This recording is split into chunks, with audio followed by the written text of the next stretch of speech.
What if I told you that the key to surviving on Mars, creating eco-friendly rubber, and fixing your gut health is currently growing through a crack in the sidewalk right outside your door?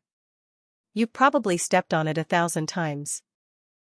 Forget expensive superfoods from the Amazon. Futurists and space agencies are now looking at a plant we call a weed as a cornerstone for Martian colonies. Why? Because it's the most brutally efficient survival machine on the planet. It gives you salad, medicine, rubber, and even a clock. Let's start with the weirdest part. Have you ever watched a dandelion clock and wondered how those seeds fly so perfectly?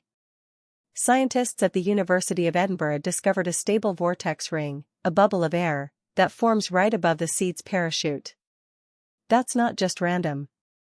That's elite aerodynamics. But the real magic is underground.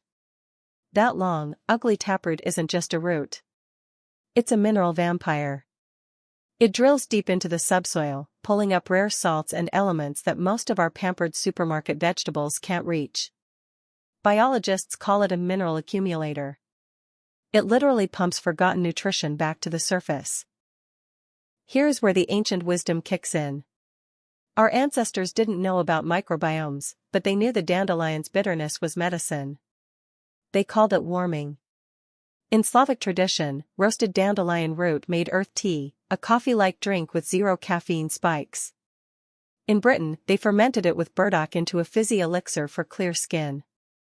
They weren't guessing. And science proved them right. That bitterness comes from compounds like taraxacin, which is basically a gentle nudge to your liver and gallbladder.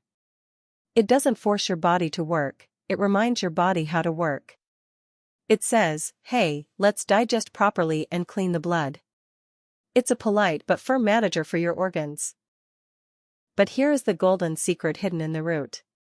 In autumn, the dandelion root gets sweet. That's inulin, up to 40% of its weight. Inulin is not sugar. It's a prebiotic superfuel for your gut bacteria.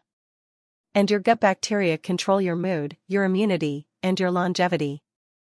So when you eat dandelion, you aren't feeding yourself. You are feeding the little creatures that run your body. We haven't even touched the most practical part.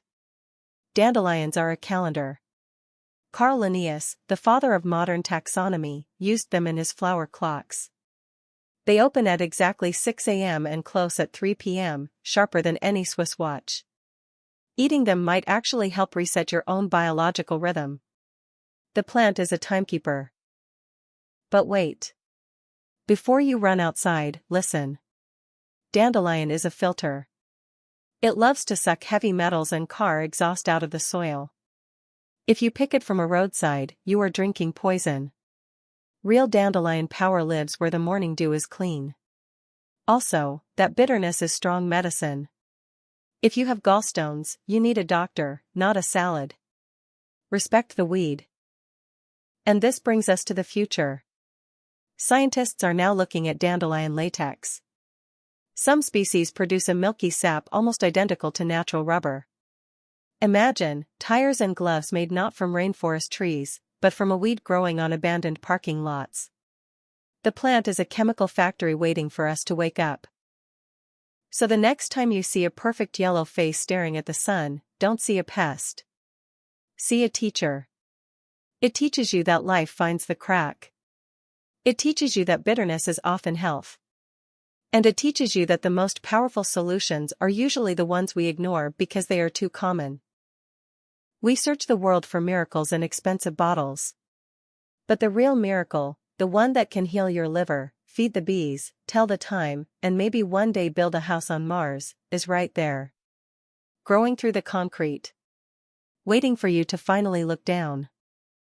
If you want to stop ignoring the wisdom growing under your feet, hit that subscribe button. There's a whole world of hidden genius in plain sight, and we explore it every week.